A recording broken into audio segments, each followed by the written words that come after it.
10-4, good buddy.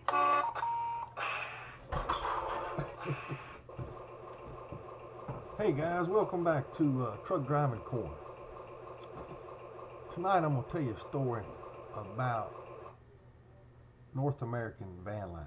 I used to be leased to them down in Homestead, Florida, and I had a little hot shot deal going with them, and it was pretty good. It was pretty good. I was young back then. I was about 20 years old, leased to them, and I'd go from Florida to New York, Ohio, and I'd come back.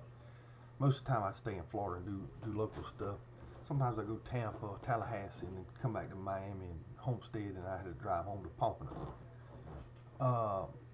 But when I wanted to quit all that running around wearing my truck out, I got a job working for North American in their commercial division out of Knoxville, Tennessee. So they said they were going to give me a brand new truck to drive, and they did. They gave me a brand new truck. I couldn't believe it. And I started driving this truck, and I did a couple of jobs somewhere. I can't remember where my first job. I remember I went to Niagara Falls with them, and I got laid over in Buffalo, and I went to go see the Niagara Falls, and that's how I went to go see Niagara Falls, was through North American Comtrans is what they were called, Comtrans, commercial transportation. So they sent me somewhere to pick up a load. It was in Spartanburg, and I'll never forget this load. This is what got me fired from North American, which I shouldn't have got fired, but they fired me over it was a technicality. But they didn't know, and I didn't know either. But anyway, I'll get on with the story. I went to Spartanburg, and I got there about 8 o'clock. And I went to the guard shack. I said, look, you got a load going to Michigan, a load of auto parts. And I said, I need to get it because it's got to be there in the morning.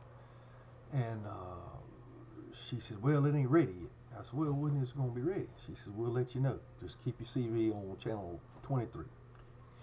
So I waited and waited and waited and waited. I said, man, it's going on 11 o'clock. And finally they called me. And they said, North American truck number, I can't remember my truck number.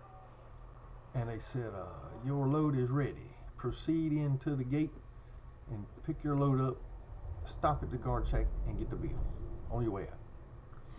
So I pull in.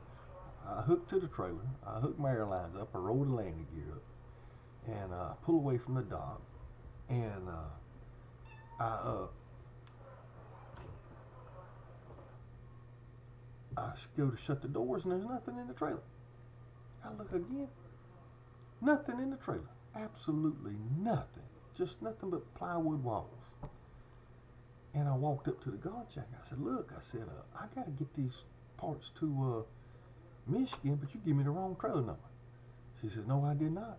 It's just what it says on the bill. I said, well, I just hooked to that trailer and pulled it away from the dock. There ain't nothing in it. It's empty. She said, well, I don't know what to tell you.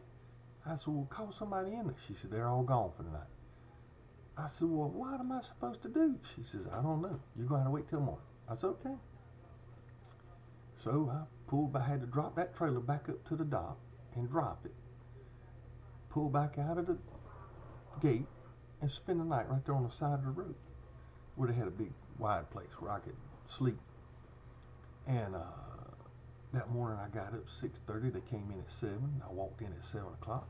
I said, hey, look, I said, I got the paperwork, but y'all loaded it in the wrong trailer. They said, what do you mean we loaded it in the wrong trailer? I says, I pulled this trailer here away from the dock. There was nothing in it.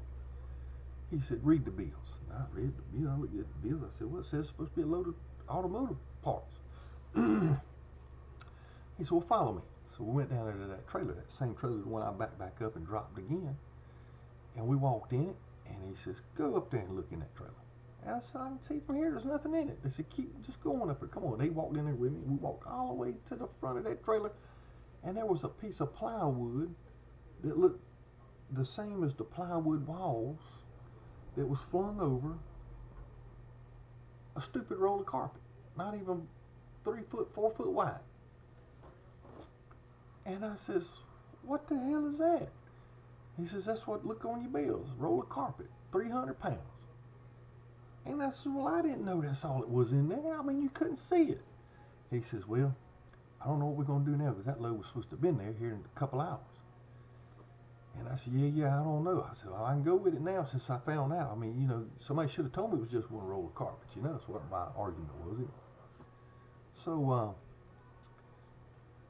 I called in. I said, look, these clowns up here, they had one little bitty roll of carpet that you could run up there in the back of a car. And they want me to haul it in this empty trailer all the way to Michigan. What do you want me to do? This is bring it to Fort Wayne, Indiana. And let me know when you get here. I said, okay. So I brought it to headquarters up there in Fort Wayne. I pulled in the electric gates, just like the electric gates I put in. And they closed the gate behind me. I went into the parking lot there, and I called the guy. I said, look, I got these auto part loads going to Michigan. I just got here. He said, oh, yeah, come on in here and talk with me. So I went in there, and the guy says, where's the trailer? I said, I dropped it out there in the parking lot. He says, okay. He says, get your stuff out of the truck. I'm giving you a ride to the bus station. You're fired. I said, what am I fired for? He says, well, you're supposed to have that load up there this morning. And I said, yeah, but you don't understand. I said, there wasn't nothing. They had a piece of plywood flung over the carpet. I didn't see it. It just looked like an empty trailer. He said, don't matter. He says, these are time-sensitive loads, and we're just going to have to let you go. I said, okay, fine. That's good. I'll go get my stuff. Went and got my bag, my radio, and all that. Put it in my bag, and I was waiting in a waiting room for a cab. And or the bus, I can't remember what it was. I think it was a cab, and a bus to get me right at the bus station or whatever. But it was so long ago, I can't remember. But I remember I was waiting a couple hours. So I was waiting 2 or 3 hours there, and the security guard comes and looks me up. He says, "Are you the guy that dropped that load out there?" I said, "Yes, sir." He says, "What'd you do with the load?" I said, "What do you mean, what'd I do with the load?" He says, "Well, these two guys here are a team, and they're going to drive this load. They were supposed to take a load up to Michigan, a load of auto parts." I said, "Oh, yeah, that load." I said, "Well," "I don't know." He says, "If you don't tell me what happened to that load, you in some serious trouble." I says, "All right, come on, I'm going to show you." And I said, "This is the exact thing I just got fired of. It was probably going to happen to you too, but I'm going to fill you in on the situation." And I took them both out there, and I opened up the trailer. I said, "There it is." And they looked at me like I was some kind of idiot. And he says, "There's what?" I said, "There's your load." He says, "There's nothing in there." I said, "Exactly. That's the same thing I told the guard shack down there in Spartanburg." I said, "Now climb up in there and go to the front of that trailer." He said, "Is this some kind of joke?" I said, "No, I'm going up in there. The load's in there. Read the bills." He read the bills. I said, "I'll read right there. 300 pounds of carpet. Now go up there and look at it." And sure enough, one of the drivers, the team drivers, got up in there. He walked all the way in there, and he picked up that piece of plywood. He says, "Yeah, there's one roll of carpet in here." I said, "There you go. That's what I got fired over right there. And it would have happened to you too." He says, "Okay, all right, you're free to go." I said, "Yeah, I know." And that's what happened to me at North American. And that shouldn't have happened. I mean, but you know, if they were going to treat me like that, it wouldn't have been long when something else would have happened and they would have treated me bad. So it's best I went ahead and leave that company. And but I think now I could probably go back and work for them if they wanted me to come work for them.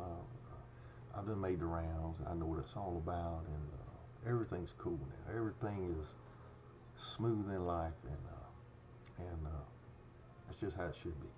But I tell you what, next week I promised you a good story. I mean, I keep telling all these bad stories.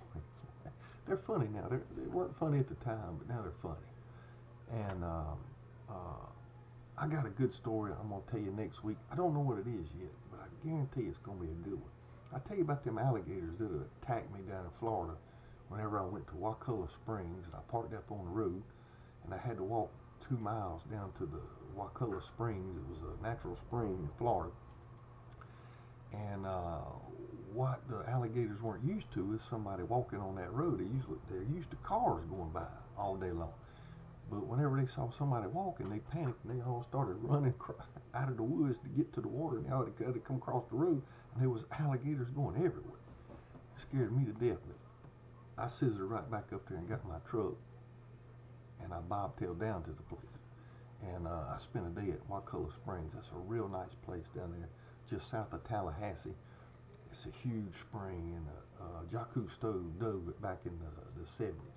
But come back next week, I'll have another story for you, in peace from Truck Driver's Corner.